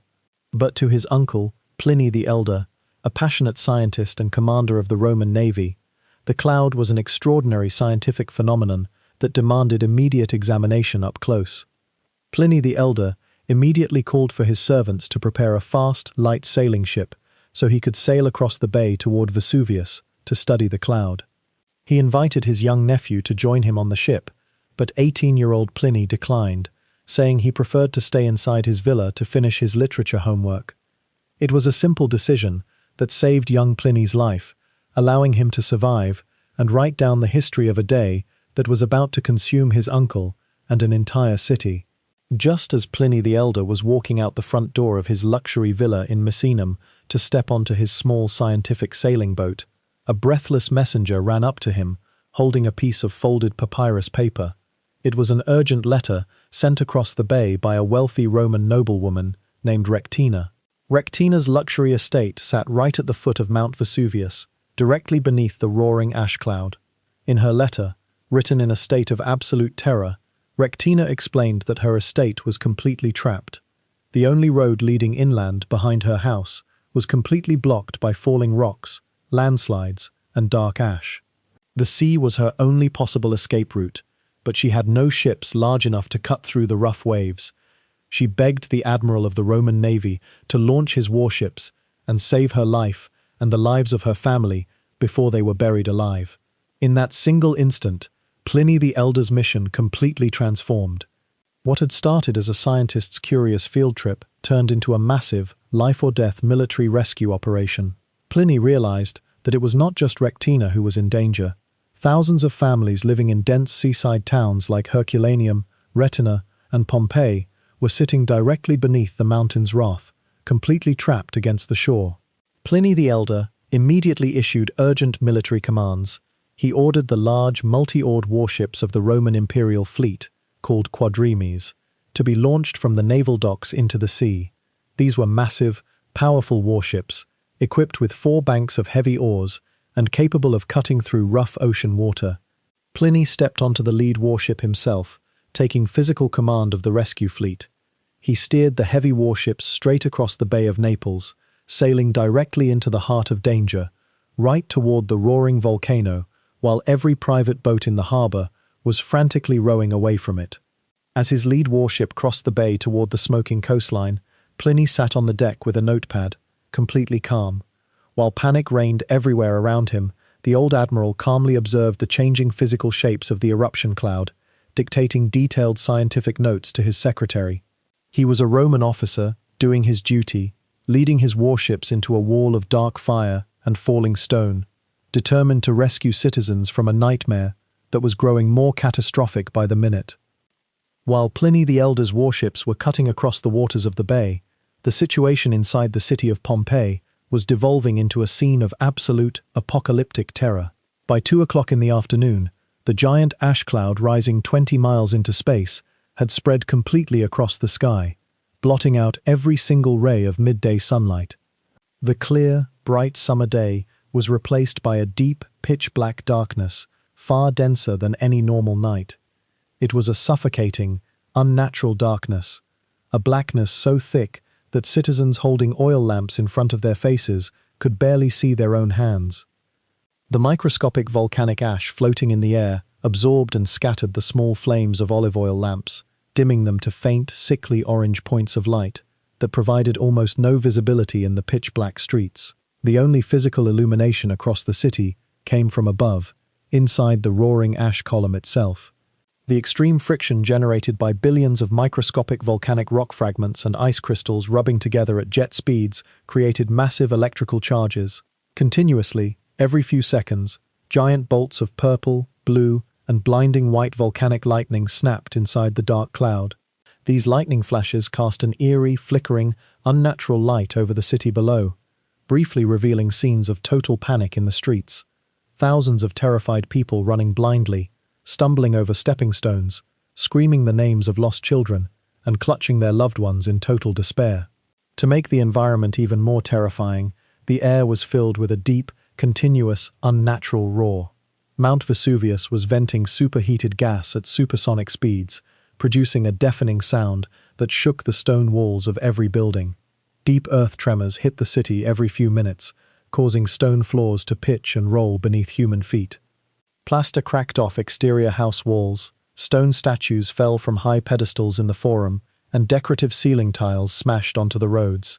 The atmosphere inside the city became hot, heavy, and extremely difficult to breathe. The air smelled strongly of sulfur and burning rock, a bitter, acidic stench that scorched human throats and caused violent coughing fits. Citizens wrapped wool tunics, linen cloths, or leather straps around their mouths and noses to filter out the dust, but the microscopic ash penetrated everything. Pompeii was no longer a city of life and commerce. It was a dark, roaring, lightning-lit prison, sitting helplessly beneath a falling sky. Sometime around 2 o'clock in the afternoon, the sky above Pompeii began to rain solid rock. The high-altitude winds carrying the giant ash cloud directly over the city reached a point where the floating rock fragments lost their upward momentum and began falling back down to earth under the pull of gravity. The first material to strike the roofs and stone streets of Pompeii was a gentle, almost silent shower of light, white pumice stones called lapilli. These were small, dime-sized pieces of porous volcanic rock filled with millions of tiny microscopic air bubbles, making them extremely lightweight. In the very first minutes of this stone shower, before the true danger was understood, the scene across Pompeii was more one of deep confusion than absolute terror. The small white stones bounced softly off clay roof tiles, clicked against stone stepping stones, and drifted down into open courtyard gardens like frozen, white summer hail.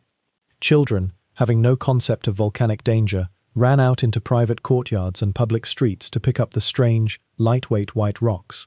They marveled at how cold and light the stones felt in their hands, throwing them at each other like snowballs and playing games on the sidewalks. Parents stepped out onto balconies, holding oil lamps, looking up into the pitch-black sky with deep bewilderment. Nothing like this had ever happened in living memory, or in any written history book in the Roman world. Some citizens believed that the gods were throwing strange hail, while others thought it was a temporary weather storm that would pass in an hour or two. Many families simply stepped back inside their townhouses, closed their heavy wooden front doors, locked their iron deadbolts, and sat down at their dining tables, waiting for the strange storm to blow over. However, within less than an hour, the stone shower transformed from a gentle trickle into a relentless, pounding deluge. Millions of white pumice stones were raining down every single second, covering the dark basalt roads in a thick, crunchy layer of white rock. The stones grew larger in size, changing from small coins to heavy golf ball-sized rocks, striking people on their heads and shoulders with painful force. Bouncing off roof tiles, smashing glass lanterns, and blocking doorways, the falling stone rain made it clear to every adult in Pompeii that this was no innocent weather storm. The mountain was hurling its very foundation down upon their heads, and the white stone trap was beginning to close. As the late afternoon turned to evening on August 24th, the composition of the volcanic storm falling on Pompeii underwent a sinister and lethal change. Deep inside Mount Vesuvius, the upper layers of light, gas-rich magma had been completely drained out by 6 continuous hours of explosive eruption. The mountain was now tapping into deeper, denser, and far heavier layers of liquid rock. Around 6 o'clock in the evening, the light white pumice that had been falling all afternoon was suddenly replaced by heavy, dark grey volcanic stone, mixed with dense pieces of basalt rock and solid granite torn directly from the inner throat of the volcano. This shift to heavy grey stone dramatically escalated the structural danger across the city. Pumice stone is light, but when millions of grey stones accumulate on a flat surface, their combined weight becomes colossal. The falling stone rain was pounding down at a terrifying rate of nearly 8 to 10 inches every single hour. By early evening, the roofs of Pompeii were holding thousands of pounds of concentrated stone weight.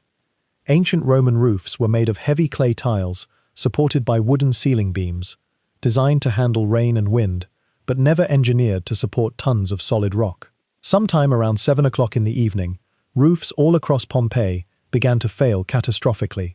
The dark streets echoed with the horrifying sound of structural collapse. Heavy oak roof beams snapped in half like dry twigs under the immense weight.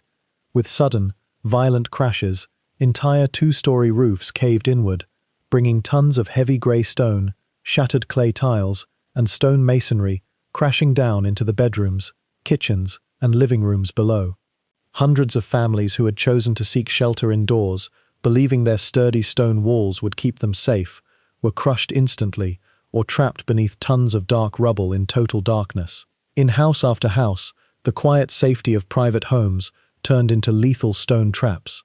Ground floor doorways were completely buried shut by falling stone, preventing people from escaping outward.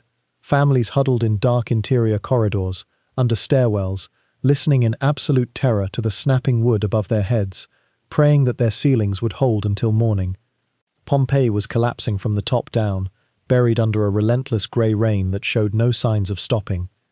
By 8 o'clock in the evening, as the roofs of Pompeii began to cave in, thousands of citizens realized that staying inside their homes meant certain death.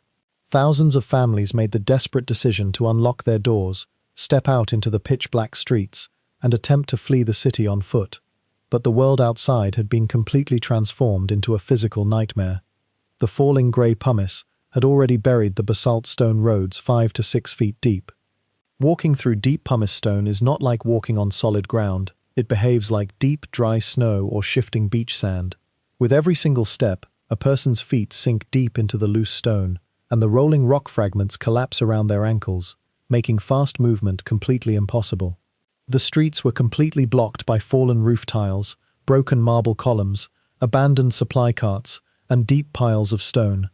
The only way to move was to stagger forward slowly, using immense physical effort for every single yard. To protect their heads from the heavy stones pounding down from the black sky, citizens created crude, makeshift helmets. They grabbed heavy wooden chairs, bronze serving trays, or soft feather pillows from their beds, placing them on top of their heads and tying them tightly under their chins with linen napkins, leather straps, or strips of clothing. Moving through the dark city was an agonizing, terrifying journey. The air was pitch black, filled with acidic volcanic dust that burned human eyes and scorched lungs with every breath. Parents held their children's hands with desperate strength, terrified that a single stumble in the dark stone piles would separate them forever in the panicked crowd. Thousands of citizens pressed toward the southern city gates, the Marine Gate and the Stabian Gate, hoping to reach the open countryside or the Sarno River harbor. In the dark streets, human nature revealed both tragic despair and selfless heroism. Rich aristocrats stumbled through the stone rain alongside poor slaves, clutching leather pouches of gold coins, silver mirrors, and bronze keys that were now completely worthless.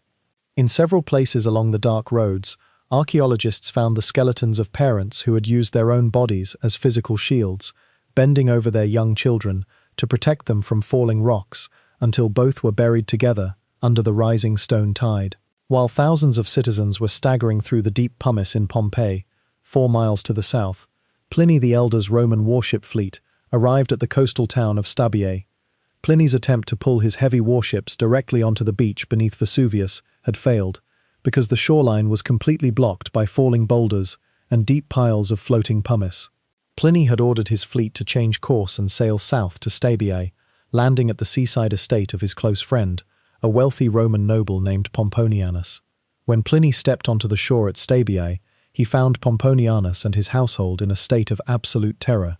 Pomponianus had already packed his bags, loaded his silver and gold onto wooden sailing boats, and was sitting at the dock, completely trapped because a violent, howling north wind was blowing sea waves directly against the shore, preventing his boats from sailing out into the open sea.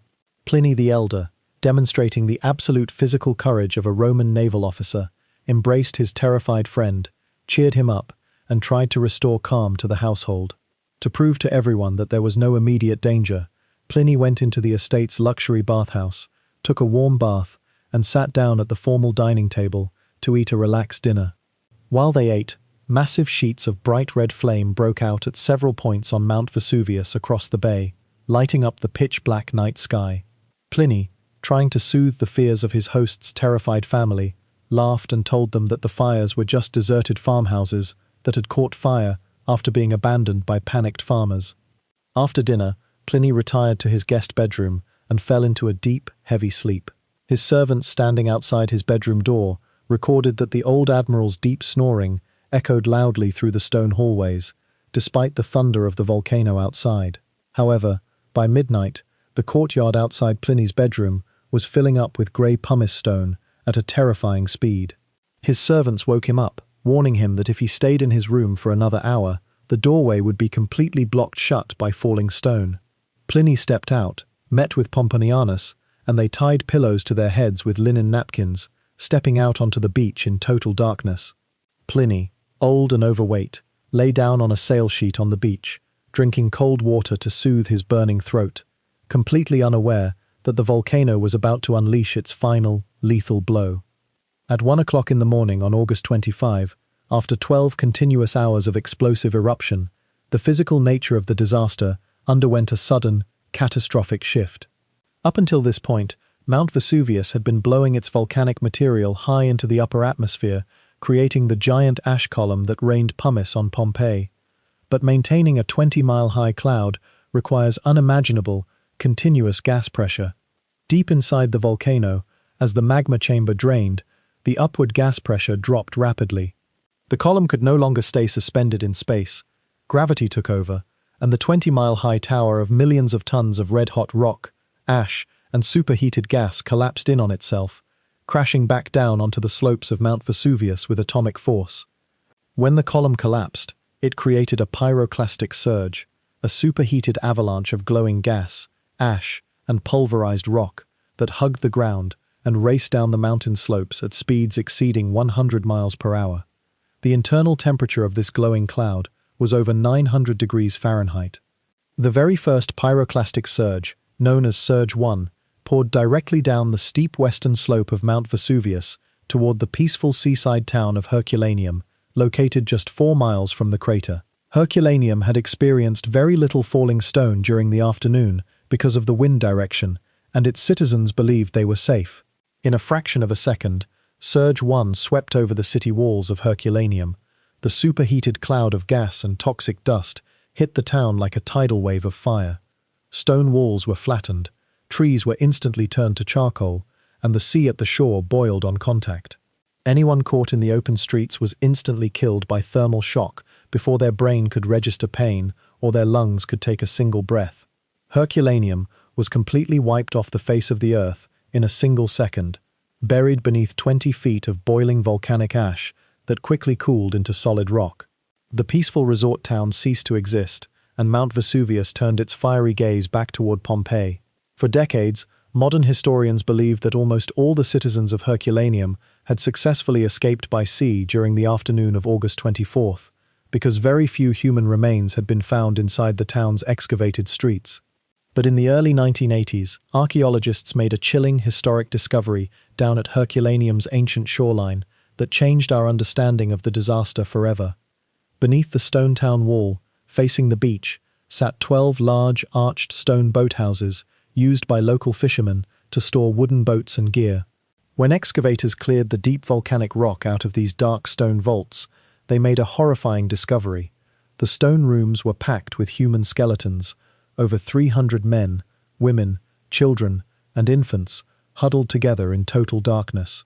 These were the families of Herculaneum, who had fled to the beach on the night of August 24th, waiting desperately for Roman naval rescue ships that never arrived because of the violent sea storms.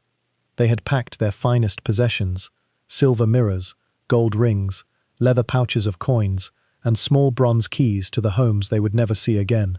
When Surge 1 hit the beach at 1 o'clock in the morning, the superheated cloud of gas, reaching temperatures over 900 degrees Fahrenheit, penetrated the dark stone vaults in a fraction of a second. Forensic examination of the skeletons revealed a merciful, yet terrifying truth. The people inside the boathouses did not suffocate slowly, nor did they burn over long minutes. The extreme heat was so sudden and intense that it caused instant thermal shock. Their brain tissue was instantly vaporized, and their vital organs failed in a fraction of a second, before their nervous systems could send a single pain signal to their brains. They died in mid-motion, a mother holding her infant child, 2 young siblings holding hands, and a Roman soldier lying with his iron sword drawn. The superheated ash cloud instantly sealed their physical forms inside an airtight stone casing. Over centuries, as soft tissue decayed, their clean white skeletons remained preserved in the exact physical positions of their final, desperate second of life. A silent, frozen moment of human love, terror, and family devotion captured forever beneath the stone. While Herculaneum was buried under Surge 1, the citizens of Pompeii spent the remaining dark hours of the night struggling through deep pumice stone, attempting to reach the country roads leading south. But Mount Vesuvius was not done. Between 6 o'clock and 8 o'clock on the morning of August 25th, the volcano unleashed its final, most powerful pyroclastic surges, Surge 4 and Surge 5, directed straight at Pompeii. By 8 o'clock in the morning, a massive, glowing wave of superheated gas, toxic ash, and fine volcanic dust, reaching temperatures of nearly 600 degrees Fahrenheit, swept over the northern city walls of Pompeii at 70 miles per hour. This fiery cloud did not bring falling stones. It was a moving wall of superheated, toxic atmosphere that swallowed the entire city in seconds. For the estimated 2,000 to 3,000 citizens who were still inside Pompeii, huddled in ruined rooms or staggering through the pumice-filled streets, the arrival of the surge was instantly fatal. The extreme temperature of the gas cloud caused immediate, severe thermal shock. As citizens gasped for air in the dark, the superheated volcanic ash mixed with steam inside their lungs, creating a wet, cement-like ash paste that instantly blocked their airways. They suffocated in a matter of seconds, falling to the stone ground in mid-stride. The cloud moved so fast that people were frozen in their exact final physical positions. Parents fell over their children, lovers died with their arms wrapped around each other, and guard dogs curled up on tiled floors. Within minutes, the fiery cloud settled over the city, depositing a thick, dense layer of fine grey volcanic ash over every street, building, and fallen body. The roaring sound of the volcano slowly faded into total silence. Pompeii was gone. The grand temples, the fast food bars, the bakeries, the theatre, and thousands of human lives were completely buried under 20 feet of hardened volcanic ash and stone. The bright, noisy Roman paradise was reduced to a vast, silent, grey desert. For 1,700 long years, Pompeii lay completely silent and forgotten beneath a thick blanket of earth, grass, and wild vineyards. Over centuries, people living in nearby villages built homes over the site, completely unaware that a grand Roman city sat frozen beneath their feet. It was not until the 18th century that accidental digging revealed marble statues, leading to official archaeological excavations. However, early digging was crude and destructive, focused primarily on hunting for gold treasure and marble statues for royal collections. That changed forever in 1860, when a brilliant Italian archaeologist named Giuseppe Fiorelli was appointed director of the Pompeii excavations. Fiorelli brought scientific precision to the site and invented a genius technique that brought the human victims of Pompeii back to life before the eyes of the world. While carefully excavating layers of hardened ash, Fiorelli noticed something strange. Workers kept encountering empty, hollow spaces inside the solid ash layer. He realized that when the superheated ash cloud buried the human victims in 79 AD, the ash hardened quickly around their bodies like a solid plaster mold. Over centuries, as soft human tissue, hair, and clothing slowly decayed away, the hardened ash retained the exact, perfect physical imprint of their body shapes, leaving hollow human-shaped air pockets sealed deep inside the rock. Fiorelli devised a brilliant, simple method to reveal what was inside these hollow spaces. Whenever his team encountered a hollow void in the ash, they drilled small holes into the top of the pocket and poured liquid plaster of Paris deep inside, filling the entire empty space. They waited several days for the white plaster to harden completely, and then carefully chipped away the outer layer of volcanic ash. When the outer ash fell away, the world was stunned. What emerged was not a cold skeleton, but the exact, detailed physical forms of real human beings in their final moments of life. The plaster casts revealed every detail: facial expressions of fear and peace, the folds of wool tunics, leather belts, sandals, and even individual hair strands. The plaster captured a mother holding her small child, a man trying to push himself up off a stone floor, and a guard dog twisting on its chain. Fiorelli's genius technique transformed Pompeii from a collection of broken stone ruins into the most deeply emotional, intimate human story in archaeology, a frozen mirror holding the exact physical moments of real human lives. Today, when you walk through the excavated stone streets of Pompeii under the warm Italian sun, it is hard to believe that this peaceful, silent site was once the scene of such overwhelming tragedy. The dark basalt roads are quiet, the stepping stones stand empty, and the painted frescoes on house walls retain their brilliant shades of red, yellow, and gold. In the bakeries, stone millstones sit motionless beside brick ovens that once baked 81 loaves of bread. In the fast food bars, Marble counters still hold clay jars that served warm stew to hungry workers, and on the plaster walls, scratched love notes, political slogans, and funny jokes remain clearly visible for millions of modern visitors to read. Pompeii is much more than a collection of ancient ruins. It is a profound bridge across time. It reminds us that 2,000 years ago, human beings lived, worked, laughed, loved, argued, and dreamed with the exact same passions and desires that fill our modern lives today. They built their paradise under the shadow of a quiet mountain, believing their world was permanent, stable, and safe. Through the tragic gift of Mount Vesuvius, their everyday lives were not destroyed by time, but frozen in a single, eternal moment, a complete Roman city, preserved forever, to teach future generations about our shared human experience. High above the quiet ruins today, Mount Vesuvius stands silent against the blue sky, its green slopes peaceful once again. The mountain sleeps, keeping its ancient secrets locked safely away in the pages of history. There is nothing left for you to fear or worry about tonight. The distant events of 2,000 years ago are resting peacefully in the past, while you are completely safe, cozy, and protected in the calm stillness of your room. Let all the thoughts, busyness, and concerns of your day gently fade away into the darkness. Your body is heavy, warm, and completely supported by your bed. Your breathing is slow, steady, and quiet. Let the deep peace of history surround you. Close your eyes, let go of every remaining thought, and allow yourself to drift away into a deep, unbroken, and restful sleep. Good night, and sweet dreams.